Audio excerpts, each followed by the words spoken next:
Hey, good afternoon, everyone, and welcome to the American Renewal on KYCA. Week 3 has started, and we're off to a great start today. Hope you're having a great day wherever you are. If you're getting ready to go home in the Prescott area, congratulations. If you're on the East Coast, you're already home. Good for you. 928-541-1016. We had a lot planned for today, and then the plans kind of went awry. There's all sorts of things happening, of course, and I'm trying to get caught up on some things because it's been kind of a busy day today, not only news-wise, but here at the station as well. So forgive me. We're going to do our best today. So I'm opening up the phone lines, 928-541-1016. Well, taking a look at what's been happening today, maybe not necessarily the war news specifically, but also what has happened on the markets today.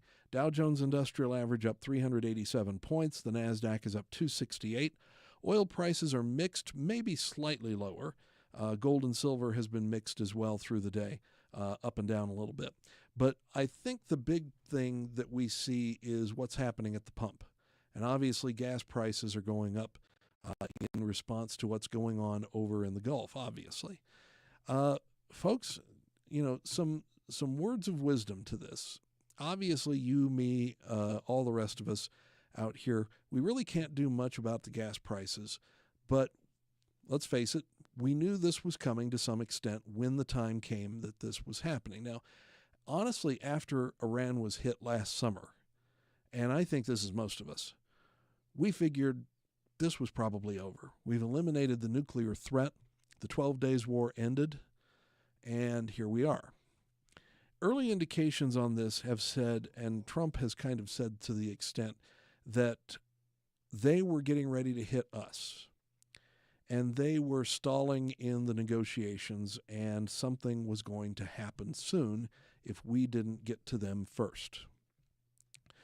And unlike the rest of our presidents, President Trump has been a person of action. And that's a good thing, at least to begin with. So again, we urge caution. This war is going to continue, I think, until at least President Trump is satisfied that the immediate threat has been neutralized. And along the way, we have shown Iran, after 47 years, what war really is. And so, thank you. That helps. Live radio and video, folks. And by the way, the video is live on kyca.info on the front page. And also we're live everywhere else, Facebook and YouTube and you name it. Here, if you really want to take a look at my pretty face, congratulations. Good luck to you. I don't know why we do this on video. I really don't. But anyway, here we are. We know that we have a ways to go yet. Do we have anybody on the ground? Not yet. I think all of us are hoping that that does not have to happen. We do know that there are something like 5,000 Marines on the way from the Far East who will be in the war zone in about a week and a half to 2 weeks, somewhere in there. We know that there are still some ships left, not many. We know that Iran still has capabilities in country, not as much as they had. But as I was saying before, for 47 years, they have wanted a war. They've been goading us and thrusting at us. They have killed Americans, not only themselves, but through proxies as well, Hezbollah, Hamas, and you name it. And so here we are. And finally, there is somebody who is willing to go forward and say, enough's enough. We did think at the time that this was Ronald Reagan, that this was going to be Ronald Reagan, particularly after the bombing in Beirut that killed 240 Marines. We felt at the time, and I think I was about 12, 13 years old at the time, and I remember that horrible Sunday morning that happened, that we woke up to the news of this. And, as an aside, as a broadcaster and also as an American, I can tell you that Sunday morning, I do remember very clearly the entire morning. And the fact that at that time with CBS, it was Sunday morning. You remember that show. Of course, it's still on with Jane Pauley. At the time, it was Charles Kuralt, who was probably one of the great voices of reason at the time. And his steady and quiet presence through the morning kind of helped us get through this horrible time. And we felt at that point that perhaps something was going to happen very soon. Very little did. What happened not too long after that was the kidnapping of William Buckley in Beirut. And very soon following that began the Iran-Contra affair. And that's when the deals were beginning to be made for hostages. And it was a disappointment, to say the least. The Gulf War was not necessarily a war against Iran, of course, in 1991. That was Iraq. That was Saddam Hussein. And that was prosecuted quickly, and we thought, okay, we're past the specter of something like Vietnam. And that was not the case. And again, after 9/11, it should have been a very, very different war than what turned out to be. At first it was. We wanted to get rid of the terrorists. We wanted to not hurt civilians as much as possible. And then it turned into nation building. And that is never a good thing. And of course, we saw where that landed us over the next 20 years, unfortunately, with the disastrous withdrawal from Afghanistan and the quiet withdrawal from Iraq. And that has led us here. We don't want a war. Nobody does. And someone just pointed this out to me not too long ago, and this is a very interesting observation. It came to me from a younger person who said, I've only known us to be at war my entire life. They were born after 9/11. They know nothing of the world that we grew up in the 80s and 90s, and that's fine. We understand that. Every era, every generation's different. And they're absolutely right. We have pretty much been constantly at war since 9/11. And if we haven't been at war, somebody has been, whether it has been us supplying the Ukrainians during the Russian-Ukrainian war, which unbelievably is going on to its 4th year with no signs of slowing down anytime soon, and now this. And in the meantime, we have, of course, caused small actions, little skirmishes here and there, all sorts of different things.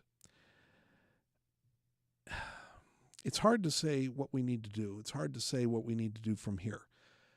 In some aspects, we must trust what the government is doing. They know the intelligence better than we do. That becomes more difficult with the cynical age that we are in.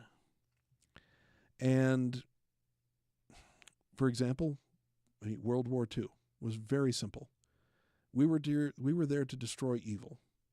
And it took tens of millions of deaths on both sides to finally accomplish this. We fought police actions, I guess you could call it. Korea, Vietnam. The Gulf War was quick, and unfortunately Iraq and Afghanistan were long and brutal. We hope that we're doing the right thing, and as Americans, we try to.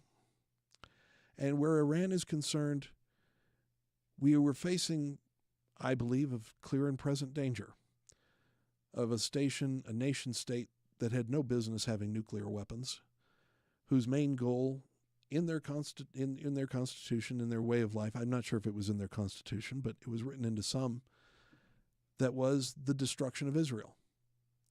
It was not peace, it was not tranquility, it was not rights for men or women or anybody else. It was one of the most oppressive states on the planet. They wanted the death of every Jew, every Israeli, everyone. And, of course, death to America. We heard that over and over for 47 years. Now something is being done about it. And I guess the question is, well, there's a couple of questions. And hopefully one of these days we're going to have answers. But a couple of questions. Why wasn't this done before? We knew that Iran had nuclear aspirations for many years, and they worked towards them. And number two, eventually it felt to me that at one point we were going to confront Iran one way or another. Were we to wait until Tel Aviv, Jerusalem, or God forbid an American city as well, disappeared before we were to finally engage them? And if that had happened, you realize that the toll of this war would have been untold millions, perhaps on both sides. Perhaps we're doing the right thing. I certainly hope so. I have to have faith in our government that we are doing the right thing in this particular case. Nothing is ever perfect. Nothing is ever done perfectly. Nothing is ever accomplished perfectly. We look back on World War II, for example, and yes, we accomplished what we needed to. Mistakes were made. Lives were lost. It happens, unfortunately, because we are imperfect people and imperfect nations. So we do what we must. Is President Trump's idea the best? Well, why don't you tell me your opinions too, now that we are 2.5 weeks into this war? And at this point, truly, no sign of stopping yet. We know that we have dealt Iran a very serious blow in terms of their military. We know that we have dealt them a blow in their infrastructure. However, we have done our best to preserve the oil and energy infrastructure of the nation.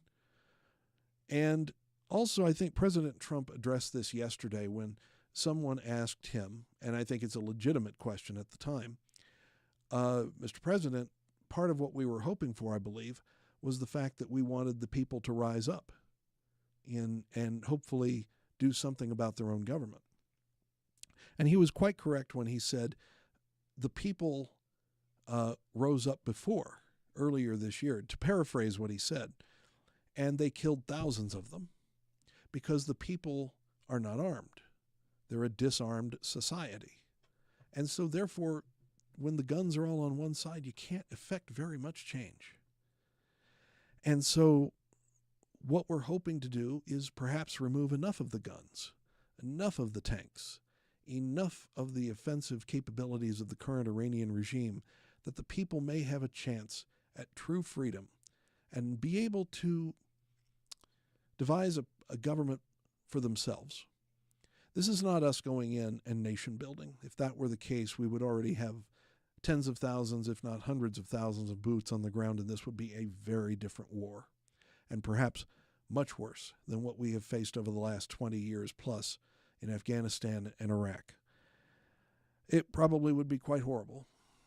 The toll would be unimaginable.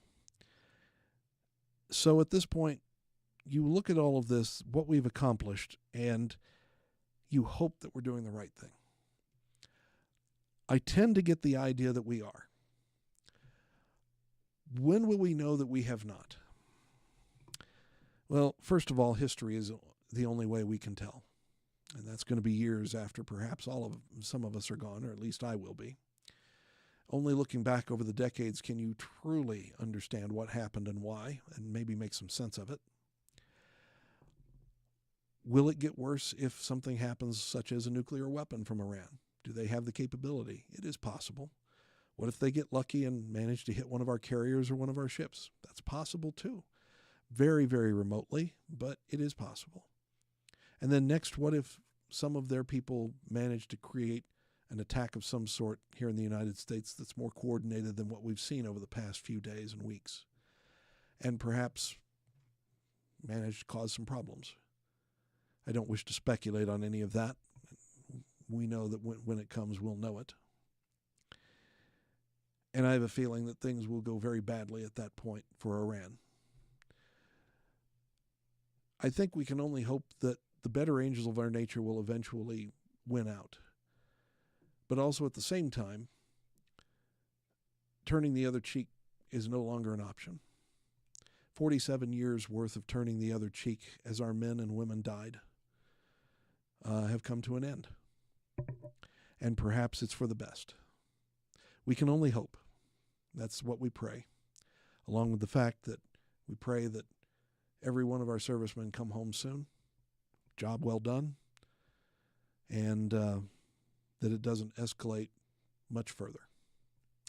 Okay, your thoughts on this, 928-541-1016. You're welcome to contact us. And you know what?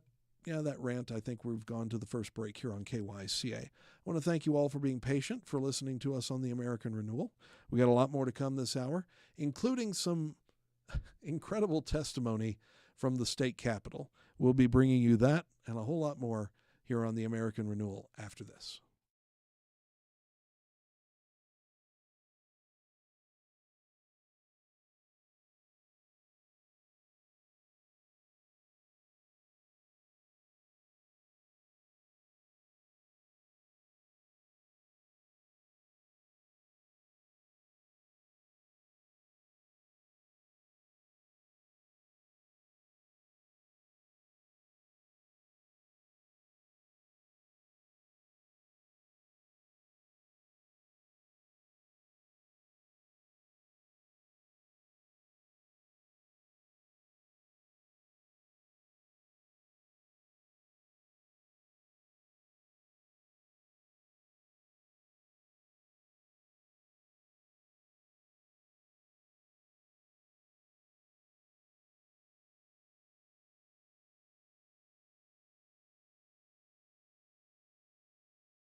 Hey, we're back here on the American Renewal. Thanks for joining us here on KYCA. Let me turn my headphones up a little bit because I do like to hear myself talk.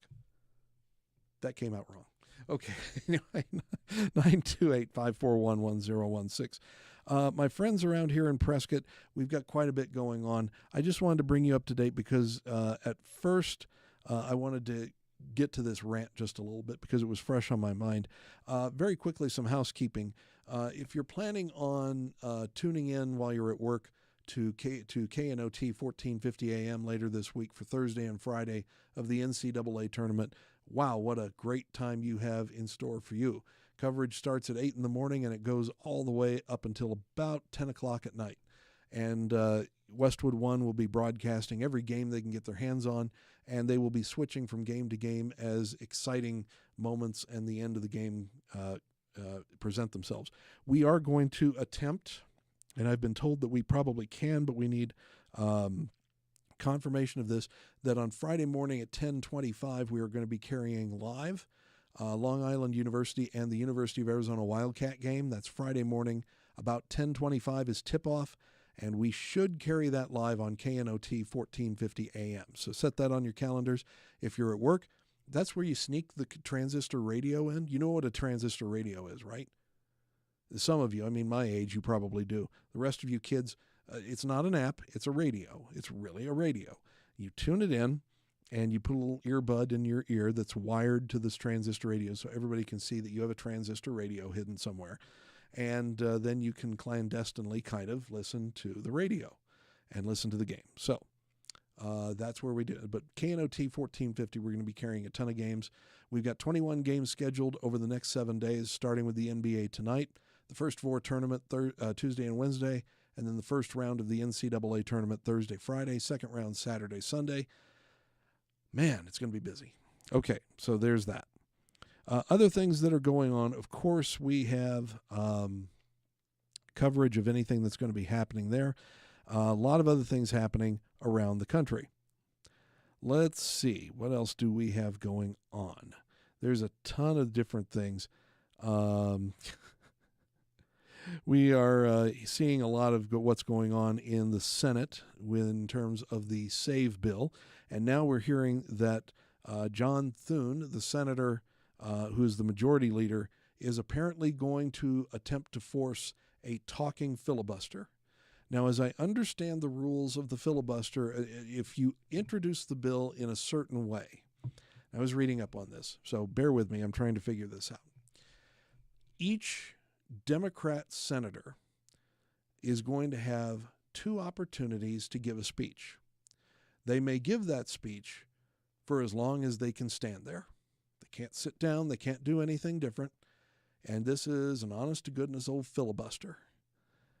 And then when all the arguments are done and the Democrats can't talk anymore and they lose control of the Senate, at that point, because the filibuster was brought into play where this was a talking filibuster, then a vote may be taken, and the vote can be approved by a simple majority of 51, or 50 plus Vice President J.D. Vance as the tiebreaker, if necessary. And that means the bill will move on to the president's desk and it will become law. I don't understand where the problem is. We discussed this morning. All you have to do is prove you're an American citizen to be able to register to vote and have a photo ID when you vote. And that's all it takes. You know, it brought to mind to me something that we saw after Iraq was liberated and Saddam's government was toppled. The first election was a free democratic election that had a couple of hundred candidates across the country trying to fill regional and national positions in Iraq. And at the time, how you voted was you physically went to a polling place. You had to prove in some way that you were a resident of the nation of Iraq, which was fairly simple apparently. They had certificates as well. And then when you voted, and you voted successfully, to make sure that you did not vote again, you had to dip your index finger into indelible ink that would wear off after a couple of weeks. So you always had to show all 10 fingers when you went in to vote, and if you didn't have any ink on them and you had the proper documentation, you were allowed to vote. And guess what happened in Iraq? In 24 hours, the nation voted. In fact, almost everybody voted, as I understand. It was quite the turnout. And they managed to do it on paper with no computers. And they accomplished this. Folks, we accomplished this. Up until just several years ago, we accomplished this on a regular basis. There was no mail-in voting unless you were sick or out of the country or in the military. You didn't... You presented ID. You had to prove that you were who you were. You voted on election day. You stood in line. You got a paper ballot. You filled it in. This is not difficult. And I'm not putting down the people over at Yavapai County Recorder's Office. They are among the very best in the business. They have shown that time and again. They are an example for the entire state of how a current election should be held. But maybe we've overdone the mail-in ballot.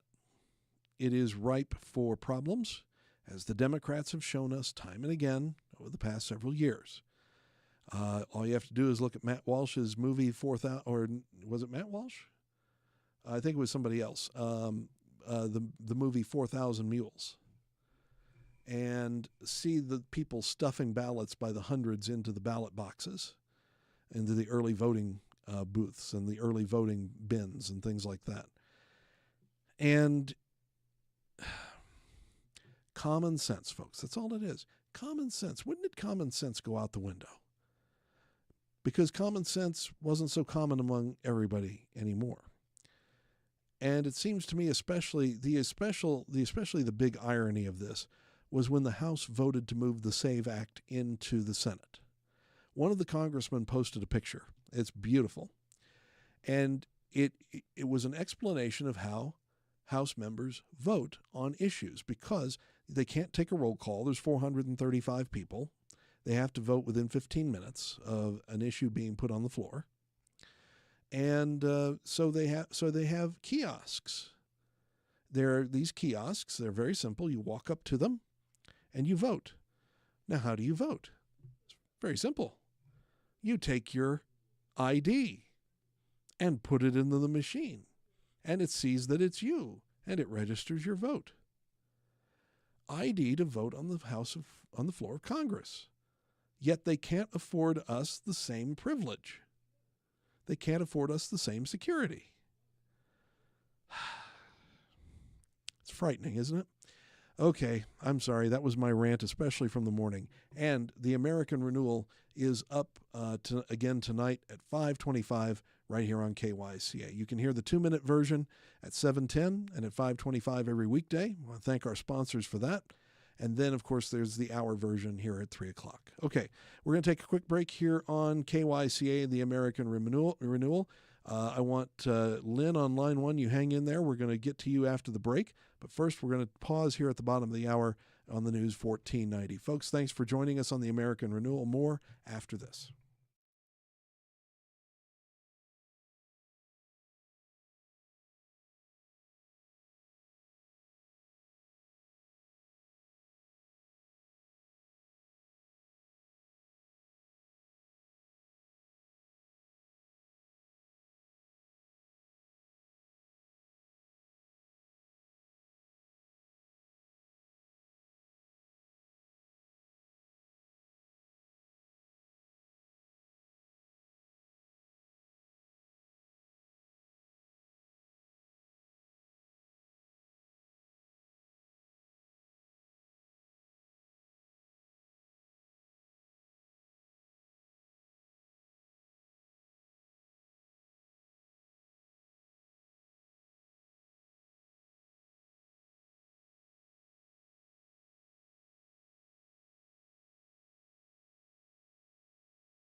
And we're back on the American Renewal. Thanks for joining us here on KYCA. Jason Zinzilieta with you on this beautiful Monday afternoon where the temperature is nice and it's not boiling yet. But I think we're getting close to 90 degrees by Thursday or Friday this week.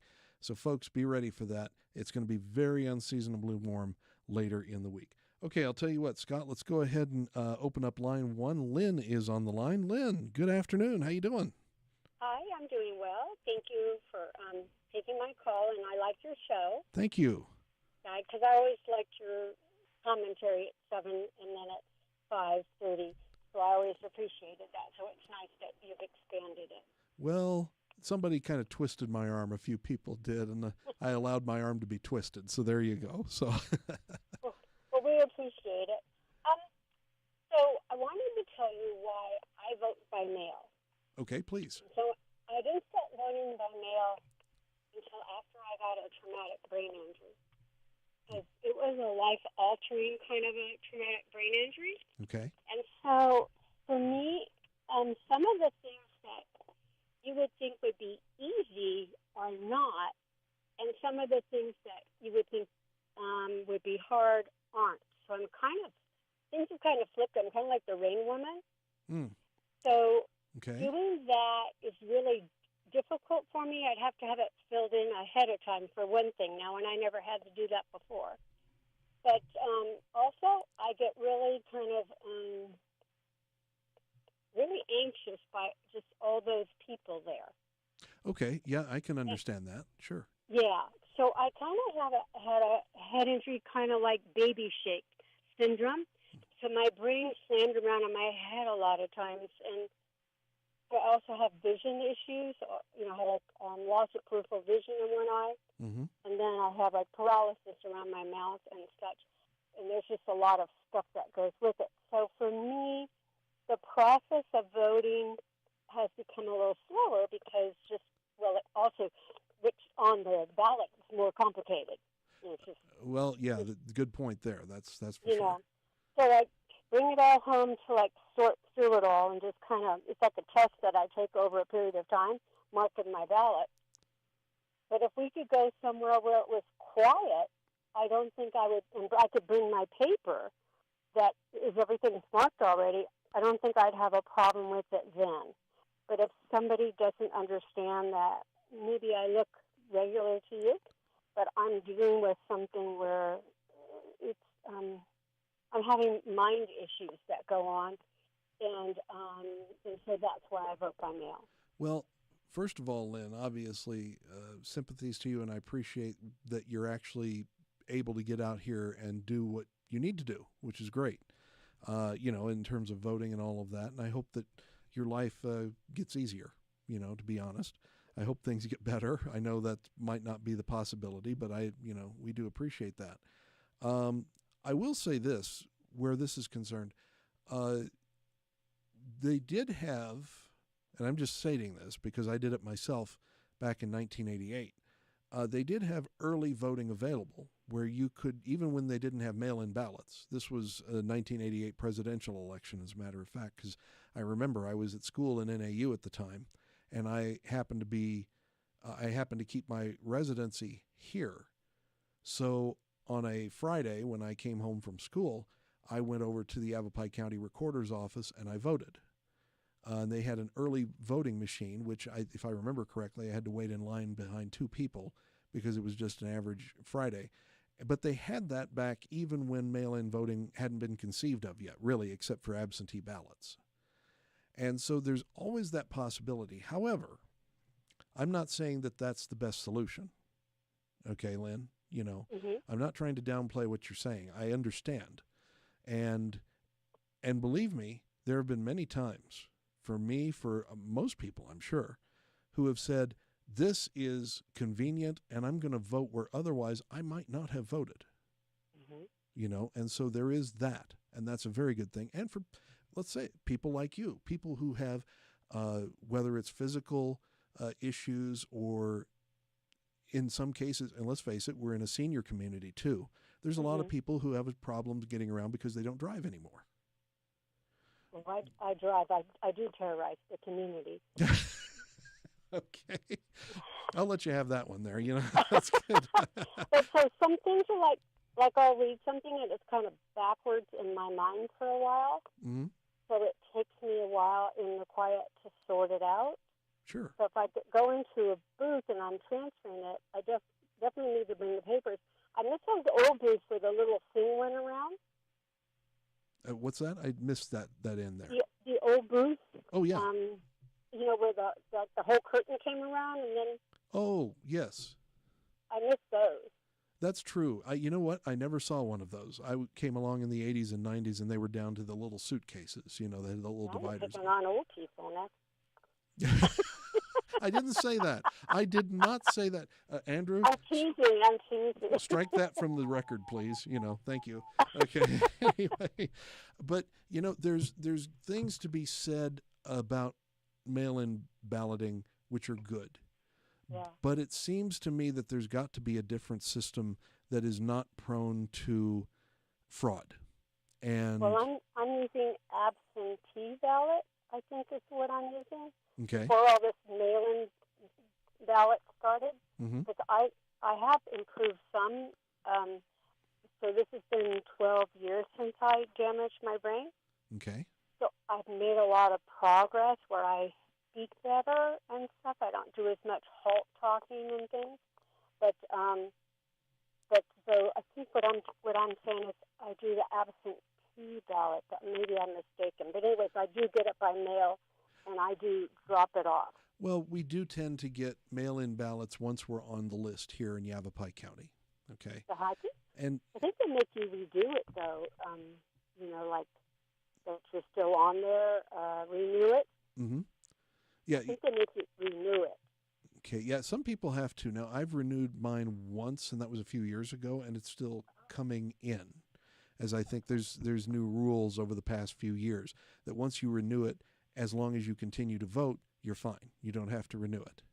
Okay. So there is that. So yeah, I mean, there's got to be an easy way to do this in this time.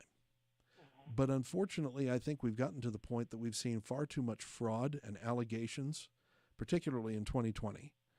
Well, I believe we should have an ID. Well, yes, and I agree with you on that. At the very least, we need a photo ID. And as they said, it's a good idea. Prove that you are an American citizen just to be able to register.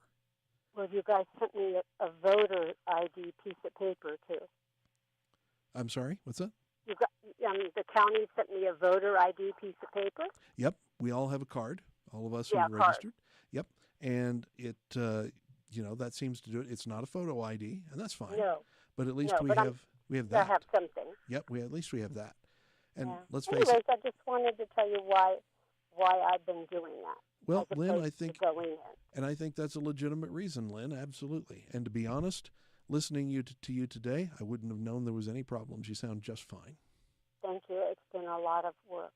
I'm sure it has, and I hope that you're going to improve as time goes on. Well, I have, because I never used to know where the car was. I'm sorry? I said I never used to know where the car was. Oh, now you do? Yeah, it was really bad. So it's improved a lot. As long as it continues to improve and your life gets better, that's fantastic. Okay? It's awesome. Well, thank you for your time. Bye. Thank you for calling. Take care, Lynn. Okay. All right. We appreciate that, Lynn, and we appreciate everybody else who wants to call. 928-541-1016 here on the American Renewal. We've got more to come. Thanks, Lynn, and of course the lines are open if you have any comments. And of course we take comments on everything, whether it's the Perkinsville Airport, non-widening of Highway 89, rant and rave about anything else. Just let us know, okay? That's what we're here for. More to come, back after this.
Hey, we're back here on the American Renewal on KYCA 928-541-1016.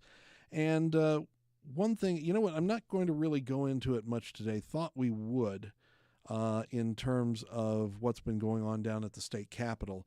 Very interesting things have happened, of course. where it concerns women's sports, this was talked about last week. There was some testimony down in Phoenix at a committee hearing, and let me see if I can bring that up real quick here, where Kaylee Ray was the name of the young lady who I believe was part of the San Jose State volleyball team, the female team, who forfeited their matches instead of playing against a transgender player on the other team. Now, this all really came to light about 3 years ago, maybe 4. Let me see. When a North Carolina high school volleyball player was injured by a transgender player on an opposing team, if this is the right one, Peyton McNabb drew international headlines following a volleyball match in 2022 when a transgender player spiked a ball that hit her in the face, giving her a concussion and a traumatic brain injury. Now, we saw that video. That video went around the world, went viral very quickly, and brought this to bear. And in fact, I believe it was Selena Bliss, our own representative in District 1, who introduced a No Men in Women's Sports Act to the legislature this year. Obviously, knowing Governor Katie Hobbs, that would get vetoed the moment it hit her desk. And there was a committee hearing down at the State House, I believe, last week, concerning, actually in the Senate, where this player from San Jose State, Kaylee Ray, gave testimony in the Senate supporting of protecting women's sports, sharing her harmful experience facing a male scholarship athlete on an opposing women's NCAA team. In response, a member of the committee, State Senator Catherine Miranda, Democrat, criticized Kaylee Ray for forfeiting against San Jose State's team. That's Utah State. That was Kaylee Ray's from Utah State, and they were playing San Jose State. Excuse me on that, a mistake there. Forfeiting against San Jose State's team with a male player, suggesting she lacked competitive spirit because the team forfeited. Worth noting, according to this post on X from Icons, the senator did not play collegiate sports herself, yet insinuates the Division I NCAA athlete lacks courage for opposing men competing in women's sports. Folks, this never was a thing. And again, let's go back to that first thing we said today. Common sense. Common sense says men play on men's sports, women play on women's sports, and that's it. If you want an easy solution to this, there is an easy solution to this, and I believe that our own Arizona Interscholastic Association is testing the waters, as I understand, or is going to if they haven't already. And that is a third division called the open or co-ed division in sports. Allow that. Perfectly fine. No problem. Make it equal to the men's and women's sports. And you can compete on whichever team you wish, men or co-ed or women and co-ed. And very simple. And so that's what probably would be an easy solution to this. You go on to the team that you were biologically born. If you were biologically born a male, you go on the men's team. If you were biologically born a girl, you go on the women's team. Very simple stuff. And yet, there are leftists and others who just simply can't handle the truth or common sense. And therefore, we have these committee hearings, we have these problems, and we have these things that have to be addressed now instead of going to other more important things. And not that this isn't important, but I thought that this country, along with common sense, had a basic sense of decency as well. And part of our decency and, well, let's face it, chivalry, is that we protect women. And along with that, let me tell you something. Female athletes fought very hard and very long to have equivalent sports and to be considered equivalent in their sports, whether it was basketball, volleyball, whatever sport it was, that they be equivalent to the males.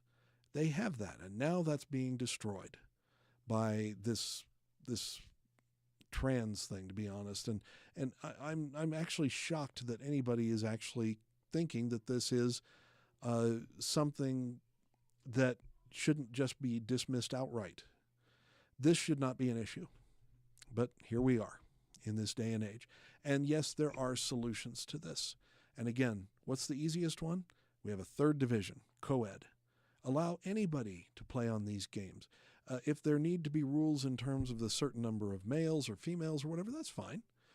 In order to make it an open division, you can't have an open division, co-ed division team with all men and one woman or whatever, just to do something like that. But you have rules, and then anybody's allowed to join these teams. Great. Fantastic. Let's do that. And if that solves it, wonderful. All for it. So we're going to bring you more of this testimony tomorrow. I'd like to hear a little bit of what Kaylee Ray said, and also especially what this Democrat senator said, too. The defense of this is, if this is true, is just unbelievable. So we'll see if we can play some of that tape tomorrow here on the American Renewal. All right, tell you what, we got one last break coming up. Stay with us, 928-541-1016. Got time for one quick call if you have time to call me. Back after this.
Okay, friends, we're back here for the final, very, very small segment because I've just been talking far too much today.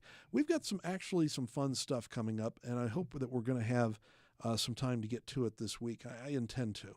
We've got some really fun things that we're developing for this show because this just can't be me talking every day. I mean, come on, you people have an opinion. I'd love to hear what you have to say about the rodeo, about the airstrip out in Perkinsville, about what's going on with the city council. We'll keep a very close eye on that as much as we can. Andy Tobin, Mr. Speaker, he will be our guest on the station, on the show on Wednesday afternoon. Excited for him to come in here. Mr. Tobin is, and I'm excited for him to be here. And there's a list of guests that I would love to have. And I'm not going to reveal them right now because we are working on trying to get some bigger and better guests here. But folks, more than ever, the show is about renewing and building our country. It's suffered a lot. And you know what? We're in a transitionary time. We always are. I mean, the world changes all the time. But it feels like that we have a vast chasm between now and even 4 or 5 years ago, much less 20 years ago.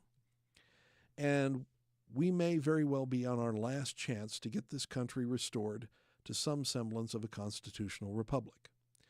Now, is President Trump the best person to do that? At this point, he's the only person to do it. Did we hire him for his good looks, his personality, his temperament? No. We hired him to do the job that he is doing. We don't really care about his past. We really don't care about any transgressions or anything unless they're very serious.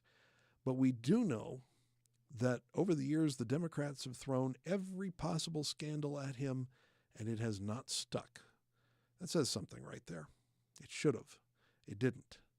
And that's because in those cases, he's innocent. I hope that's the case.